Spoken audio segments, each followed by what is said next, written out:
Hello friends, मी गजानन सैरीसे आपलं सर्वांचं ॲप्टॅट एज्युटेक career design अकॅडमीमध्ये स्वागत करतो.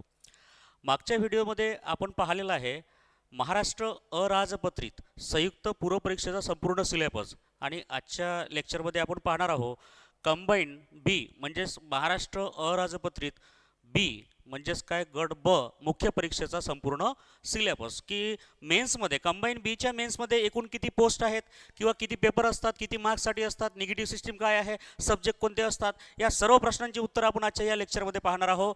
तर व्यवस्थित तुम्हाला कॉन्सन्ट्रेशननं सर्व ऐकायचं आहे. जे डेडिकेटेडली कंबाईन बी किंवा सीची तयारी करणारे जे विद्यार्थी आहेत त्यांनी व्यवस्थित ऐकायचं आहे, समजायचं आहे काय त्रुट्या असतात किंवा वर्षभर ज्या परीक्षेची आपण तयारी करतो आणि सिली मिस्टेकमुळे थोड्या मिस्टेकमुळे कशा प्रकारे आपली एक्झाम राहून जाते, तर या सर्व गोष्टी आजच्या लेक्चरमध्ये आपल्याला डिस्कस करायचं आहे. तर तुम्हाला या ठिकाणी दिसत आहे महाराष्ट्र अराजपत्रित सेवा मुख्य परीक्षा गट ब. गट ब मध्ये एकूण किती पोस्ट येतात, तर लक्षात ठेवायचं मित्रांनो 2023 मध्ये आणखी एक पोस्ट ॲड झालेली आहे. ठीक आहे, तर पूर्वीच्या तुम्हाला माहीत आहे. ठीक आहे, एक पोस्ट आहे PSI, एक पोस्ट कोणती आहे PSI, त्यानंतर एक पोस्ट आहे STI. ठीक आहे, त्यानंतर एक पोस्ट आहे PSI STI ESO आणि एक 2023ला एक आणखी एक पोस्ट ॲड झालेली आहे SR. ठीक आहे, PSI police sub inspector, STI state tax inspector, ASO assistant sectional officer, SR सब रजिस्ट्रार. ठीक आहे, तर अशा 4 पोस्टसाठी तुमची गट ब ची मेन्स होत असते. बरोबर आहे. मग जे विद्यार्थी PSI मेन्ससाठी क्वालिफाय झालेले आहेत, जे STI मेन्ससाठी क्वालिफाय झालेले आहे, ठीक आहे, म्हणजे वेगवेगळा कट ऑफ या ठिकाणी तुमचा प्रिलियमला लागत असतो. ठीक आहे, तर आज आपण पाहणार आहोत की PSI STI ASO आणि SR याची मेन्स मुख्य परीक्षा ही एकच असते. मुख्य परीक्षेला एकूण 2 पेपर असतात. ठीक आहे, तर या सर्व गोष्टी आपण आजच्या या व्हिडिओमध्ये डिस्कस करणार आहोत. काय आहे परीक्षेची योजना? ओके, तर प्रश्नपत्रिकेची एकूण संख्या किती असते मेन्समध्ये? 2. ओके, त्यानंतर पहा या ठिकाणी दिलेलं आहे पेपर 1 हा किती गुणांसाठी असतो? 200 गुणांसाठी. ठीक आहे, पेपर 2 किती गुणांसाठी? 200 गुणांसाठी. आणि एकूण किती? 100 क्वेश्चन असतात. एकूण 200 क्वेश्चन आणि 400 गुण असतात. ओके, त्यानंतर बघा काय म्हटलेलं आहे की शारीरिक चाचणी व मुलाखत म्हणजे फिजिकल आणि इंटरव्ह्यू फक्त कोणासाठी आहे? केवळ पोलीस उपनिरीक्षक पदाकरिता, म्हणजे फक्त PSI पदाकरिता तुम्हाला शारीरिक चाचणी आणि मुलाखत राहणार आहे. ठीक आहे, शारीरिक चाचणी ही 100 गुणांची राहणार आहे आणि मुलाखत ही 40 गुणांची राहणार आहे. ओके, त्यानंतर या ठिकाणी दिलेलं आहे थोडं वायप्रिकेशन आहे. पेपराचा सांकेतांक आहे, विषय आहे, प्रश्नसंख्या आहे. तर बघा काय म्हटलं आहे, पेपर 1 जो पेपर 1 असतो तुमचा मेन्सला एकूण 2 पेपर आहे. तर पेपर 1ला काय काय असते ते बघून घ्या. पेपर 1 मध्ये एक मराठी विषय असतो आणि एक इंग्रजी विषय असतो. म्हणजे इथं तुम्हाला लक्षात घ्यावं लागेल की 100 क्वेश्चनसाठी फक्त 2च सब्जेक्ट आहेत, एक मराठी आणि एक इंग्लिश. ठीक आहे, तर यामध्ये पहा मराठीचे एकूण पूर्ण 50 प्रश्न येतात, इंग्रजीचे एकूण 50 प्रश्न येतात आणि त्या 50 प्रश्नांसाठी एकूण गुण किती? 100. यासुद्धा 50 प्रश्नांसाठी 100. ठीक आहे, म्हणजे पेपर 1 मध्ये तुम्हाला फक्त 2 सब्जेक्ट मराठी आणि इंग्रजी, त्यामध्ये प्रश्नसंख्या 50-50 आणि एकूण गुण 100 आणि 100. ठीक आहे, त्यानंतर पहा याचा दर्जा काय आहे, तर मराठी व्याकरण आणि शब्दसंग्रहाचा दर्जा हा फक्त 12वी लेवलचा आहे आणि इंग्रजीचा जो आहे तो पदवी म्हणजे तुमचं ग्रॅज्युएशन लेवलचा दर्जा म्हटलेला आहे. त्यानंतर याचं माध्यम मराठी, पेपरचं माध्यम मराठी राहणार आहे, इंग्लिश पेपरचं माध्यम इंग्लिश राहणार आहे. ठीक आहे, आणि परीक्षेचा कालावधी किती, तर फक्त 1 तास म्हणजे फक्त 60 मिनिट.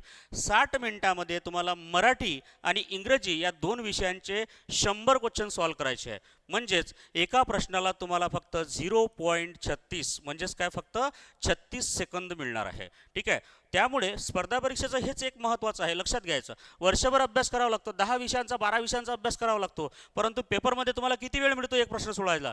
कंबाईनच्या पूर्व किंवा मुख्य परीक्षेला एक प्रश्न सोडवायला मिनिमम तुम्हाला 36 सेकंद मिळतात. त्यामुळे स्पर्धा भरपूर आहे, तुम्हाला खूप चांगल्या प्रकारे प्रॅक्टिस करायची आहे. ठीक आहे, त्यामुळे तुम्हाला थोडं वेळेचं भान ठेवून खूप सारी प्रॅक्टिस करून या पेपरला बसायचं आहे. ओके, चल, आणि प्रश्नपत्रिकेत स्वरूप कसणार आहे? वस्तुनिष्ठ बहुपर्यायी म्हणजेच काय MCQ. ठीक आहे, मल्टिपल चॉईस क्वेश्चन राहणार आहे. ओके, हा झाला पेपर 1.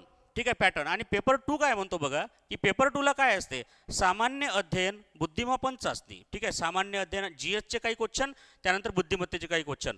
परंतु या ठिकाणी थोडं लक्षात घ्या, जरी या ठिकाणी बुद्धिमापन चाचणी दिलेलं आहे, परंतु मेन्समध्ये तुम्हाला पेपर 2 मध्ये जनरल स्टडीचे सब्जेक्ट प्लस बुद्धिमत्ता आणि गणिताचे सब्जेक्ट राहणार आहे. ठीक आहे, या ठिकाणी जसे सांगितलेलं आहे बघा, की मेन्समध्ये पेपर 2 मध्ये एकूण प्रश्न किती राहणार आहे, 100 राहणार आहे. एकूण गुण किती राहणार आहे, 200 राहणार आहे. त्यानंतर दर्जा कसा राहणार आहे, पदवी म्हणजे ग्रॅज्युएशन लेवलचा दर्जा राहणार आहे. आणि माध्यम कसे, क्वेश्चन ड्युअल लँग्वेजमध्ये राहणार आहे, मराठी आणि इंग्रजी दोन्हीही लँग्वेजमध्ये तुम्हाला प्रश्न राहणार आहे. आणि सेम जसा पेपर 1ला 1 तास आहे, पेपर 2ला सुद्धा काय आहे, 1च तास आहे. आणि प्रश्नपत्रिकेचे स्वरूप सेम, दोन्हीही पेपर 1 आणि पेपर 2ला तुम्हाला MCQ पॅटर्न या ठिकाणी दिलेला आहे. ओके, चल. त्यानंतर या ठिकाणी बघा, नकारात्मक गुणदान जसं आपण पहिल्या व्हिडिओमध्ये पाहिलं होतं, सेम तशाच प्रकारचं नकारात्मक गुणदान आहे. थोडं रिवाईज होईल तुमच्यासाठी, पुन्हा आपण या ठिकाणी थोडं डिस्कस करूया. ओके, चल. मायनस सिस्टीम काय आहे, कशा प्रकारची आहे ते या ठिकाणी थोडं क्लिअर केलेलं आहे. काय म्हटलेलं आहे, प्रत्येक चुकीच्या उत्तराकरिता 0.25 किंवा 0.25 किंवा 1/4 एवढे गुण एकूण गुणांमधून वजा किंवा कमी करण्यात येतील. ठीक आहे, त्याचं एक्झाम्पल अशा प्रकारे आपण या ठिकाणी पाहू शकतो, की जसं आपण जर म्हटलं की तुम्हाला पेपर 1 असो पेपर 2, पेपर 2 बद्दल बोलू आपण, की पेपर 2 मध्ये एकूण 100 प्रश्न आहेत, 100 प्रश्न आलेले आहेत. तुम्ही यामधले 100 प्रश्नांपैकी किती सॉल्व केलेत, 80 सॉल्व केलेत. बरोबर आहे, 80 सॉल्व केलेत. या 100 प्रश्नांपैकी किती सॉल्व केले, 80 सॉल्व केले. या 80 पैकी तुमचे ॲक्युरेट आहेत 60. ॲक्युरेट किती आहे, 60 ॲक्युरेट आहे. आणि या 80 पैकी किती चुकले तुमचे, 20 काय झालेले आहे, चुकलेले आहे. आणि 60 काय आहे, बरोबर आहे. बरोबर आहे, 60 क्वेश्चन सोडवले, 60 ते बरोबर आहे. आणि याचे मार्क्स किती मिळाले तुम्हाला, 60च मिळाले. बरं, 60 म्हणजेच काय, 120 मार्क्स मिळाले. ओके, आणि इथं 20 क्वेश्चन तुमचे चुकलेले आहेत, 20 क्वेश्चन काय झाले, चुकलेले आहे. मग निगेटिव्ह सिस्टीम कशी राहणार, निगेटिव्ह सिस्टीम किती आहे आपली, 1/4 म्हणजेच काय, 0.25 प्रत्येक चुकीच्या प्रश्नाला मायनस होतील. ठीक आहे, म्हणजेच काय, 20 क्वेश्चन तुमचे चुकले, म्हणजेच काय होणार, 20 20/4. ओके, अशा प्रकारचं तुम्हाला काय करावं लागेल, नकारात्मक गुणदान काढावं लागेल. म्हणजेच काय, एकूण किती प्रश्न, 4×5 = एकूण किती तुमचे मायनस होणार, 5 गुण मायनस होणार. कशामधून, जे 60 क्वेश्चन बरोबर आले त्याच्यामधून 5 क्वेश्चन काय होणार, मायनस होणार. म्हणजेच काय, 55. येतं लक्षात. म्हणजे बरोबर आलेल्या उत्तरामधून चुकीचे जे मिळालेले किंवा मायनस झालेले आहेत ते कशातून, बरोबर आलेल्या प्रश्नांच्या गुणांमधून वजा होणार आहेत. बरोबर आहे, म्हणजे 60 गुणांचे तुम्हाला किती मिळाले, 60 प्रश्नांचे किती, 120 मिळाले. कारण मेन्समध्ये एका प्रश्नासाठी 2 गुण मिळतात. बरोबर, तर 60 क्वेश्चनचे किती मिळाले, 120 मिळाले. आणि तुमचे चुकले किती, 20 क्वेश्चन चुकलेत. 20 क्वेश्चन चुकले म्हणजे एका क्वेश्चनला किती मायनस होतात, 0.25. एका क्वेश्चनला किती मायनस होतात, 0.25. तुमचे 20 या ठिकाणी चुकलेले आहे. म्हणजेच तुम्ही आता या ठिकाणी तुमचं मल्टिप्लाय करू शकता. बरोबर आहे, 25 0 0 25 2 50. बरोबर आहे, म्हणजेच किती, 5 प्रश्न तुमचे काय होणार आहे, मायनस होणार आहे. बरोबर आहे, 5 प्रश्न मायनस म्हणजे 5 2 10, म्हणजे 10 गुण याच्यामधून काय होणार आहे, मायनस होणार आहे. म्हणजे 110 तुम्हाला मार्क्स या ठिकाणी मिळाले. बरोबर आहे, म्हणजे 10 मार्क्स तुमचे काय झाले, कमी झाले. आपण हे जे उदाहरण घेतलेलं आहे की 100 पैकी 100 पैकी काय झाले, 80 तुम्ही सोडवले, त्याच्यामधले 60 बरोबर आले, 20 चुकले. 60चे बरोबर आलेले तुम्हाला किती मिळाले, 120. परंतु जे 20 क्वेश्चन चुकले तर त्यामध्ये 1/4 मायनस सिस्टीम असल्या कारणानं त्या ठिकाणी काय होणार आहे, 5 प्रश्न तुमचे काय होणार आहे, मायनस होणार आहे. 5 प्रश्नाचे गुण किती, 10 मार्क्स. कारण मेन्समध्ये एक प्रश्न 2 गुणांसाठी. म्हणून बरोबर आलेल्या गुणांमधून तुम्हाला 10 मार्क्स काय होणार आहे, मायनस होणार आहे. म्हणून 120च्या ठिकाणी तुम्हाला किती मिळेल, 110 या ठिकाणी मिळेल. बरोबर, तर अशा प्रकारची मायनस सिस्टीम तुम्हाला आयोगाने या ठिकाणी ठरवून दिलेली आहे. ठीक आहे, तर तेच सांगायचं त्यांना की प्रत्येक चुकीच्या उत्तरातील 25% किंवा 1/4 म्हणजेच काय, 1/4 एवढे गुण एकूण गुणांमधून वजा किंवा कमी करण्यात येतील. तर हा पहिला पॉईंट तुम्हाला सर्व विद्यार्थ्यांना समजणं महत्त्वाचं आहे. म्हणून मुद्दामून मी पहिल्याही लेक्चरमध्ये तुम्हाला हेच सांगितलेलं आहे आणि दुसऱ्या लेक्चरमध्ये हेच सांगत आहोत. ओके, नंतर म्हटलेलं आहे बघा की एखाद्या प्रश्नाची एकापेक्षा अधिक उत्तरे दिली असल्यास अथवा ज्या उमेदवाराने उत्तरपत्रिकेत पूर्ण वर्तुळ चिन्हांकित केले नसेल अशा प्रश्नाचे उत्तर चुकीचे समजण्यात येऊन त्या प्रश्नांच्या उत्तराकरिता 25% म्हणजे काय, तेच मायनस सिस्टीम तुम्हाला या ठिकाणी सुद्धा लागू पडेल, जे आपण आता सध्या उदाहरणाच्या स्वरूपात पाहिलेले आहे. ओके, तर त्यांचं तेच म्हणणं आहे की समजा एक क्वेश्चन आहे, बरोबर आहे, आणि त्याचे हे काय आहेत, 4 गोल आहेत. बरोबर. आता तुम्हाला असं म्हणा की हा पहिल्या क्रमांकाचा प्रश्न आहे, पहिल्या क्रमांकाच्या प्रश्नाचं तुम्हाला 3 नंबरचा गोल करायचा आहे. बरोबर आहे. मग तुम्ही काय करता, 3 नंबरचा गोल या ठिकाणी करता आहे. बरोबर, केला पूर्ण गोल. नंतर तुमच्या थोड्या वेळानं लक्षात येते की नाही, माझा गोल चुकीनं झालेला आहे या ठिकाणी. मग आपण काय करतो की त्याचं तुम्हाला आठवतं की नाही, याचं उत्तर काय असायला पाहिजे, पहिल्या क्रमांकाचं असायला पाहिजे. मग आपण काय करतो की पहिल्या क्रमांकाचा गोल करतो. पण एकाच प्रश्नाला 2 गोल झाल्या कारणानं आयोग हे उत्तर काय देते, चूक देते, आणि जो बरोबर येणारा प्रश्न असतो त्याचे 0.25 मार्क्स काय होतात, कमी होतात. येतं लक्षात. म्हणून प्रश्न तुम्ही एक वेळा गोल केला, तो बरोबर असो की चूक असो, नंतर त्याचा आन्सर बदलवायचं नाही. दोनदा गोल चालणार नाही. किंवा एखाद्या प्रश्नाचं उत्तर तुम्ही गोल करत असताना जर अशा प्रकारचा अर्धवट गोल केला असेल, ठीक आहे, अशा प्रकारचा जर अर्धवट गोल केला असेल, तर अशा प्रकारचा प्रश्नसुद्धा तुमचा चुकीचा मानण्यात येईल, तो बरोबर राहणार नाही. ठीक आहे. तर विद्यार्थ्यांनी या छोट्या छोट्या गोष्टी जर लक्षात ठेवल्या, बऱ्याच विद्यार्थ्यांचे या काही अशा प्रकारच्या सिली मिस्टेकमुळे बरेच प्रश्न किंवा अशा प्रकारचे प्रॉब्लेम झालेले आहेत किंवा रिझल्ट आलेले नाही आहेत. ठीक आहे. तर या गोष्टी तुम्ही थोडं लक्षात ठेवायला हव्यात. ओके. नंतर म्हटलेलं आहे पहा, वरीलप्रमाणे कार्यपद्धतीचा अवलंब करताना एकूण अंतिम गुणांची बेरीज करून अपूर्णांकात आली तरीही ती अपूर्णांकातच राहील. बरोबर आहे. व पुढील कार्यवाही त्याच आधारे करण्यात येईल. म्हणजे एखाद्याला मेन्समध्ये 400 पैकी जर 220.25 गुण येत असेल तर ते 220.25च राहणार. म्हणजे काय, अपूर्णांकात येणे म्हणजे काय, उत्तर पूर्ण 0.25, 0.50, 0.75, ठीक आहे, अशा प्रकारचा सुद्धा तुमचा रिझल्ट असू शकतो. ओके. नंतर सांगितलेलं आहे की एखाद्या प्रश्नाचे उत्तर अनुत्तरित असेल, म्हणजे तो प्रश्न तुम्ही सोडवलेला नसेल, ओके, ब्लँक असेल, अशा प्रकरणी नकारात्मक गुणांची पद्धत लागू असणार नाही. म्हणजे 100 पैकी तुम्ही 80 क्वेश्चन सोडवले, 20 क्वेश्चन सोडवलेच नाही, मग सोडवले नाही तर त्याचे तुम्हाला गुण मिळणार नाही किंवा त्याचे गुण वजा सुद्धा केले जाणार नाही. ठीक आहे. तर हे तुम्हाला विद्यार्थ्यांना लक्षात ठेवावं लागेल. ठीक आहे. तर हे होते तुमची महत्त्वाची जे निगेटिव्ह सिस्टीम किंवा मायनस सिस्टीम आपण याला म्हणू. ठीक आहे. चल, त्यानंतर बघा अभ्यासक्रम काय आहे. काय म्हटलेलं आहे, अभ्यासक्रम काय आहे, तुम्हाला सिलेबस काय दिलेला आहे. तर मेन्सला आपल्याला माहित आहे की एकूण किती पेपर असतात, 2 पेपर असतात. तर पहिले आपण पेपर क्रमांक 1 मधील विषय पाहू. तर पेपर क्रमांक 1 मध्ये 2च, मराठी आणि इंग्रजी या विषयामधील घटक आणि उपघटकांचा समावेश करण्यात आलेला आहे. ठीक आहे.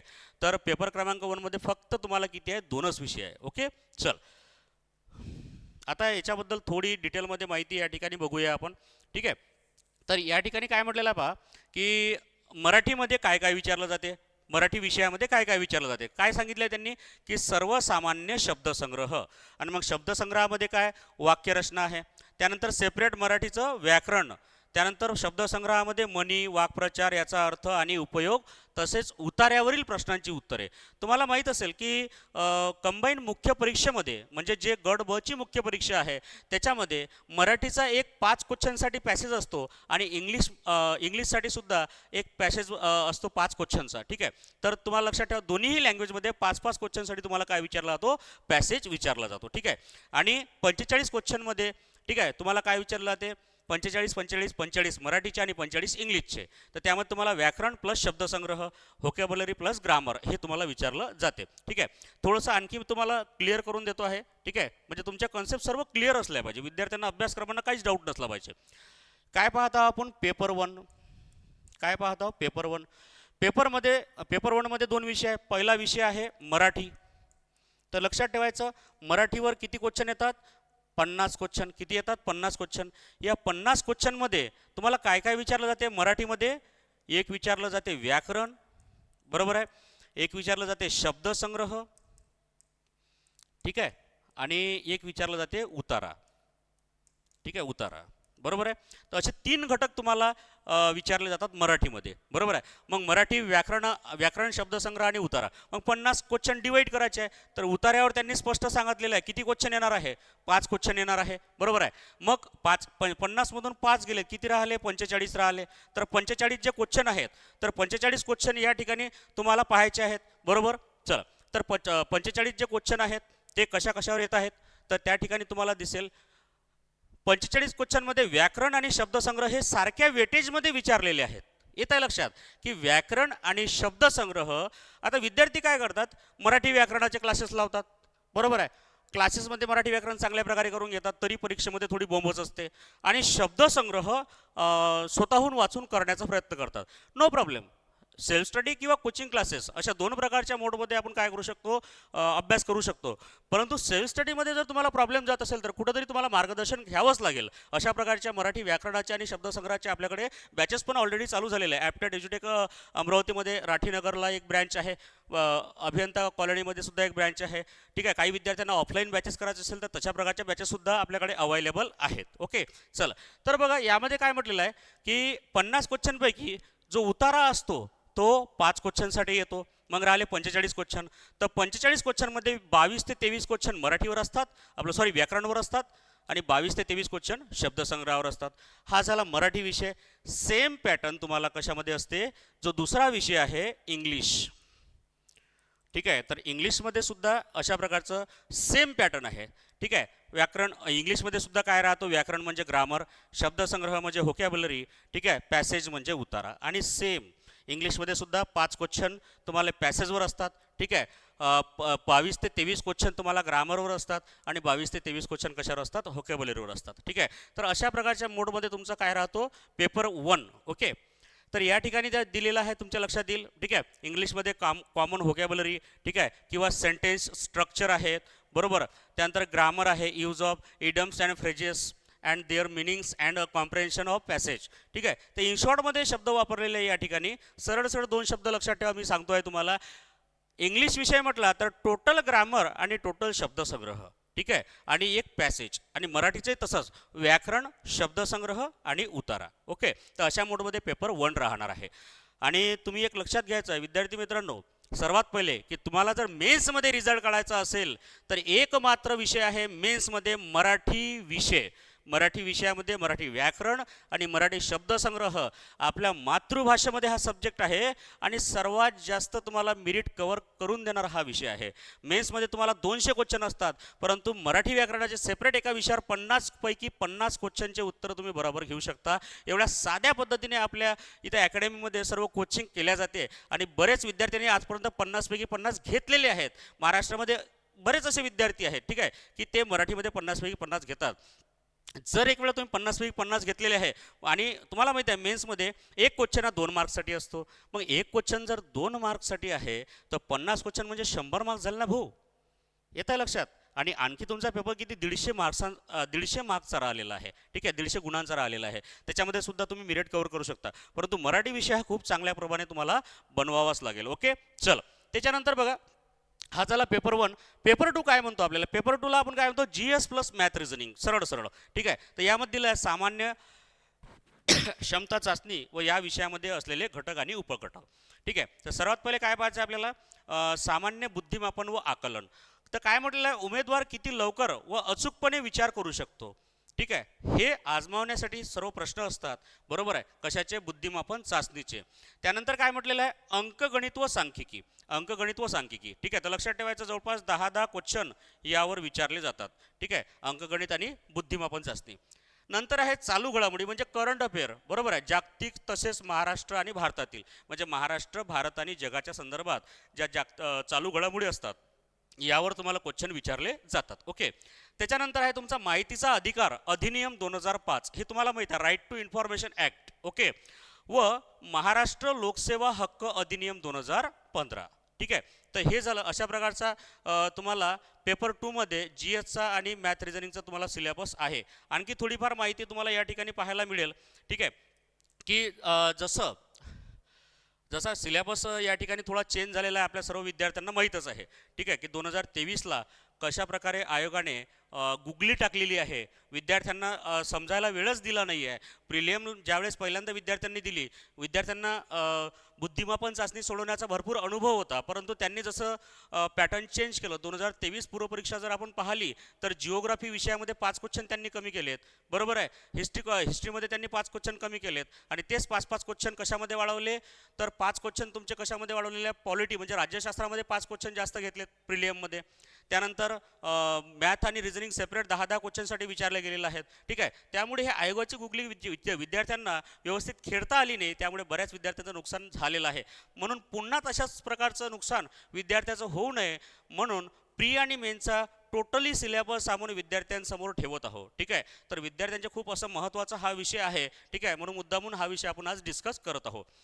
काय म्हटलेलं आहे पहा, पेपर 2 मध्ये आपण पाहिलं मॅथ, रिझनिंग, करंट अफेअर आणि माहितीचा अधिकार. ठीक आहे, आणखी काय आहे मेन्समध्ये पेपर 2 मध्ये, तर यामध्ये दिलेलं आहे की भारतीय संघराज्य व्यवस्था. ठीक आहे, म्हणजेच ओव्हरऑल असं म्हणायचं आहे तुम्हाला की राज्यशास्त्र विषयामध्ये ठीक आहे तुम्हाला काय काय विचारलं जाणार आहे. तर भारतीय संघराज्य व्यवस्था, भारतीय राज्यघटना, स्थानिक स्वराज्य संस्था, ठीक आहे, कार्यकारी मंडळ आहे, न्यायमंडळ आहे आणि विधिमंडळ आहे. ठीक आहे, आता विधिमंडळ म्हणजे माहिती आहे तुम्हाला, विधिमंडळ बरोबर आहे. विधिमंडळ म्हणजे काय, विधानसभा, विधान परिषद. ठीक आहे, याच्याबद्दल तुम्हाला सर्व माहिती विचारल्या जाणार आहे.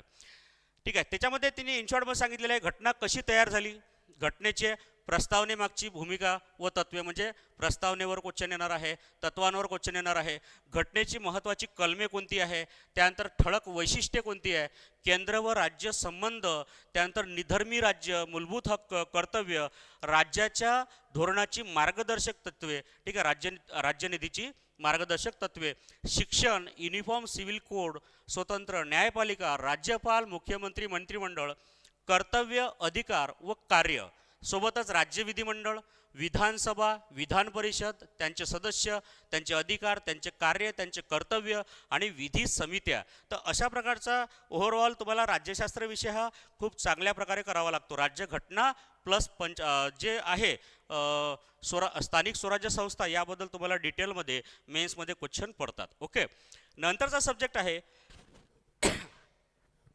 आधुनिक भारताचा इतिहास. आधुनिक भारताचा विशेषतः महाराष्ट्राचा इतिहास. ठीक आहे, तर त्यामध्ये सामाजिक व आर्थिक जागृती 1885 ते 1947 पर्यंतच्या, महत्त्वाच्या व्यक्तींचे कार्य, त्यानंतर समाज सुधारक तुम्हाला विचारले जाणार आहे, त्यांचे कार्य विचारले जाणार आहे, स्वातंत्र्यपूर्व भारतातील सामाजिक जागृतीतील वर्तमानपत्रे, वर्तमानपत्रांचा इतिहास तुम्हाला विचारला जाणार आहे, त्यानंतर शिक्षणाचा जो इतिहास आहे भारतामधील, महाराष्ट्रामधील, तो तुम्हाला विचारला जाणार आहे, आणि स्वातंत्र्यपूर्व काळातील म्हणजेच काय 1947च्या अगोदरची इतर समकालीन चळवळी, राष्ट्रीय चळवळी, म्हणजे ओव्हरऑल आधुनिक भारताचा विशेषतः महाराष्ट्राचा इतिहास तुम्हाला या ठिकाणी विचारला जाणार आहे. प्रीमध्ये जशा प्रकारचा इतिहासाचा सिलेबस आहे सेम मेन्समध्ये तुम्हाला विचारला जाणार आहे. सोबत आता काय म्हटलेलं आहे पहा की जो जिओग्राफी सब्जेक्ट आहे मेन्समध्ये, तर भूगोल विषय कशामध्ये, म्हणजे तुम्हाला माहीत असेल की पूर्वी मेन्समध्ये फक्त महाराष्ट्राचा भूगोल विचारला जायचा, परंतु त्यांनी आता भारताचा भूगोलसुद्धा याच्यामध्ये काय केलेला आहे, ॲड केलेला आहे. ठीक आहे, तर महाराष्ट्र आणि भारताचा भूगोल तुम्हाला यावेळेस राहणार आहे. महाराष्ट्राच्या भूगोलामध्ये महाराष्ट्र व भारताचा प्राकृतिक भूगोल. ठीक आहे, मुख्य प्राकृतिक नद्या विभाग, पर्वत, पठार, विविध भूरूपे, राजकीय विभाग, प्रशासकीय विभाग, नैसर्गिक संपत्ती, वने, खनिजे, मानवी व सामाजिक भूगोल, लोकसंख्येचा भूगोल, लोकसंख्येचे स्थानांतरण म्हणजे मायग्रेशन ऑफ पॉप्युलेशन व त्यांचे उगम सोर्सेस, आणि जे आहे इष्टस्थानावरील परिणाम, ग्रामीण वस्त्या व तांडे, झोपडपट्ट्या व त्यांचे प्रश्न. तर हे सर्व तुम्हाला कशामध्ये विचारले जाणार आहे, भारत व महाराष्ट्राच्या भूगोलामध्ये. सोबत तुम्हाला जो पर्यावरण विषय याच्यामध्ये ॲड केलेला आहे यावेळेस 2023 नुसार जे सर्व अपडेट आलेले आहे हे तुमच्या समोरच आहे की पर्यावरण हा कुठं असायचा, राज्यसेवेच्या पूर्वपरीक्षेला असायचा, परंतु त्यांनी आता कंबाईन मुख्य परीक्षेला त्यांनी हा विषय टाकलेला आहे. त्यामध्ये पर्यावरणामध्ये सर्वच मानवी विकास, पर्यावरण, पर्यावरणपूरक विकास, नैसर्गिक साधनसंपत्तीचे संधारण, विशेषतः वनसंधारण, विविध प्रकारची प्रदूषणे व पर्यावरणीय आपत्ती, पर्यावरण संवर्धनात कार्यरत असलेल्या राज्य, राष्ट्र, जागतिक पातळीवरील संघटना आणि संस्था इत्यादी. तर एवढा हा पर्यावरणाचा तुम्हाला जास्त अभ्यास करायची आवश्यकता नाही आहे, खूप कमी टॉपिक आहे, परंतु त्याच्यावर कन्सेप्च्युअल क्वेश्चन विचारले जातात, त्याच्यामुळे तुम्हाला थोडं बॅचमध्ये समजून घ्यावं लागेल. ओके, चल. आणि नंतर आहे तुमचा सायन्स अँड टेक्नॉलॉजी. ठीक आहे, तर पूर्वी तुम्हाला काय होतं, सायन्स होतं आहे. ठीक आहे, आता त्यामध्ये त्यांनी काय केलेलं आहे, टेक्नॉलॉजीसुद्धा काय केलेली आहे, ॲड केलेली आहे. सायन्स अँड टेक्नॉलॉजी पूर्वी राज्यसेवेला विचारलं जायची, परंतु त्यांनी आता कंबाईन मेन्समध्ये सुद्धा ते काय केलं आहे, ॲड ऑन केलेलं आहे. ओके, चला. सामान्य विज्ञान व तंत्रज्ञान म्हणजेच काय, सायन्स अँड टेक्नॉलॉजी. ठीक आहे, तर सायन्स अँड टेक्नॉलॉजी तुम्हाला राज्यसेवा मुख्य परीक्षेला विचारलं जायचं. ठीक आहे, म्हणजे सायन्स तर पूर्वी होतं कंबाईन मेन्सला, परंतु टेक्नॉलॉजी हा जो सब्जेक्ट आहे तो राज्यसेवेच्या मुख्य परीक्षेला असायचा, आता तो कंबाईन मुख्य परीक्षेला आलेला आहे. म्हणजे याच्यावरून तुमच्या लक्षात यायला हवं की दिवसेंदिवस MPSCची जे काठिण्य पातळी आहे ते कशा प्रकारे वाढत आहे. त्यामुळे कशाचीही वाट न पाहता तुम्हाला लगेच अभ्यासाला लागायचं आहे, ठीक आहे. कारण सिलेबस लहान नाही आहे, खूप सारा तुम्हाला अभ्यास करायचा आहे, खूप सारी प्रॅक्टिस करायची आहे. ओके, तर काय याच्यामध्ये काय काय म्हटलेलं आहे त्यांनी, सरळ सरळ भौतिकशास्त्र फिजिक्स आहे, रसायनशास्त्र केमिस्ट्री, ठीक आहे. त्यानंतर झूलॉजी आणि बॉटनी, फिजिक्स केमिस्ट्री आणि बायो, हे सर्व सर्व सब्जेक्ट तुम्हाला दिलेले आहे. आणि टेक्नॉलॉजीमध्ये काय तर दूरसंवेदन, हवाई, ड्रोन छायाचित्रण, भौगोलिक माहिती प्रणाली, त्यांचे उपाययोजन म्हणजे रिमोट सेन्सिंग, ठीक आहे. आणि या ठिकाणी जे सर्व दिलेलं आहे माहिती, आणि माहिती व संप्रेषण तंत्रज्ञान, इन्फॉर्मेशन अँड टेलिकम्युनिकेशन टेक्नॉलॉजी, बरोबर आहे. तर हे सर्व जे आहे इन्फॉर्मेशन अँड कम्युनिकेशन टेक्नॉलॉजी, म्हणजेच काय टेक्नॉलॉजी हा पार्ट सुद्धा तुम्हाला आता कंबाईन मेन्सला करावाच लागेल, कारण त्यावर आधारित प्रश्न विचारले जातात. ओके, आता हे झालं तुमचं सायन्स. आणि जो शेवटचा सर्वांच्या आवडीचा सब्जेक्ट या ठिकाणी आहे तो म्हणजे कोणता आहे, इकॉनॉमिक्स, बरोबर आहे. तर इकॉनॉमिक्सवर जे क्वेश्चन विचारले जातात त्याच्यामध्ये थोडा सिलेबस त्यांनी काय केलेला आहे, ॲड केलेला आहे. म्हणजे विद्यार्थ्यांना सिलेबस थोडा कमी झाला होता, म्हणून कंबाईन गट बच्या मेन्सला त्यांनी काय केलेला आहे, तो सिलेबस थोडासा वाढवलेला आहे. ओके, तर अर्थव्यवस्था व नियोजन, विकास विषयक अर्थव्यवस्था किंवा अर्थशास्त्र. तर अर्थशास्त्र इकॉनॉमिक्समध्ये तुम्हाला काय काय अभ्यासायचं आहे त्यांनी स्पष्ट क्लिअर दिलेलं आहे की समग्रलक्षी अर्थशास्त्रामध्ये समग्रलक्षी अर्थशास्त्र, वृद्धी आणि विकास,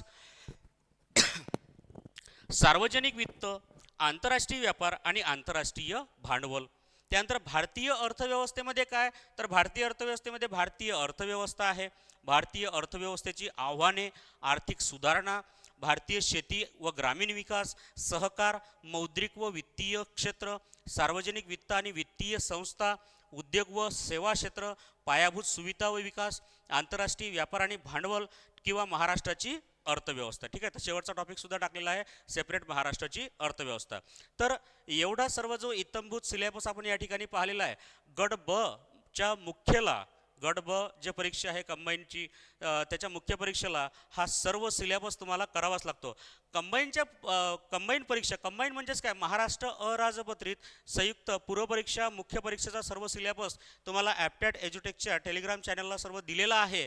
तर विद्यार्थ्यांनी काय करायचं, व्यवस्थित जे अगदी फ्रेशर आहेत, ज्यांना काहीच माहिती नाही आहे, त्यांनी तर हा सिलेबस समजून घ्यायचाच आहे. परंतु जे बऱ्याच दिवसापासून, महिन्यापासून किंवा वर्षापासून स्पर्धा परीक्षेचा अभ्यास करत आहे, कंबाईन परीक्षेचा अभ्यास करत आहे, ठीक आहे, तर कंबाईन बी किंवा सी असो, ठीक आहे, सेम सिलेबस आहे, तर कंबाईनचा अभ्यास करत आहे, तर त्यांनी एक वेळा झालेले बदल व्यवस्थित समजून घ्यायचे आहे. कारण 2023ला जे पूर्वपरीक्षा झाली आणि डिसेंबरला जी मुख्य परीक्षा झालेली आहे किंवा नंतर जे मुख्य परीक्षा झालेली आहे कंबाईनची बीची, तर कंबाईन बीच्या मुख्य परीक्षेमध्ये जो बदल झालेला आहे, कंबाईन बीच्या पूर्वपरीक्षेला जो बदल झालेला आहे 2023 नुसार जो कंबाईनचा सिलेबस अपडेट झालेला आहे, तो तुम्हाला या व्हिडिओमध्ये आणि याच्या अगोदर जो एक व्हिडिओ टाकलेला आहे पूर्वपरीक्षेच्या सिलेबसबद्दल, त्यामध्ये सुद्धा तुम्हाला सर्व एक्सप्लेन करून सांगितलेलं आहे. नकारात्मक गुणदान कशा प्रकारचं आहे किंवा मायनस सिस्टीम कशाला म्हणतात, हे सर्व आपण डिटेल्डमध्ये ॲनालिसिस या ठिकाणी केलेलं आहे. आणि जशा प्रकारे मी तुम्हाला सांगितलं होतं की कंबाईन पूर्वपरीक्षेच्या बॅचेससुद्धा आपल्याकडे ऑलरेडी सुरू झालेले आहेत, ठीक आहे, आणि सोबतच मुख्य परीक्षेचे विषयसुद्धा आपण या ठिकाणी सुरू केलेले आहे, ठीक आहे. त्यामध्ये सुद्धा विशेषतः मराठी व्याकरण आणि इंग्लिश व्याकरण हे विषय आपण या ठिकाणी सुरू केलेले आहेत. तर विद्यार्थी मित्रांनो, तुम्हाला जर व्हिडिओ आवडला असेल तर काय करायचं आहे, तुम्हाला लाईक करायचं आहे, सबस्क्राईब करायचं आहे चॅनलला, आणि आठवणीने नोटिफिकेशन ऑन करायचं आहे. कारण अशा प्रकारचे नवीन व्हिडिओ टाकल्याच्या नंतर तुम्हाला नोटिफिकेशन आल्याच्या नंतर तुम्हाला कळायला हवं की नवीन काहीतरी माहिती आपल्यासाठी आलेली आहे. तर ॲप्टॅट एज्युटेक विद्यार्थ्यांच्या माहितीसाठी अगदी तत्पर असलेलं चॅनल महाराष्ट्रातील, ठीक आहे, MPSC UPSC सोबतच टेक्निकल कोर्सेससाठी या ठिकाणी आपण सर्व विद्यार्थ्यांना अवेलेबल करून दिलेले आहे. चला तर मित्रांनो, तुम्हाला जर व्हिडिओ आवडला असेल तर तुमच्या मित्रांना शेअर करायचा आहे. धन्यवाद.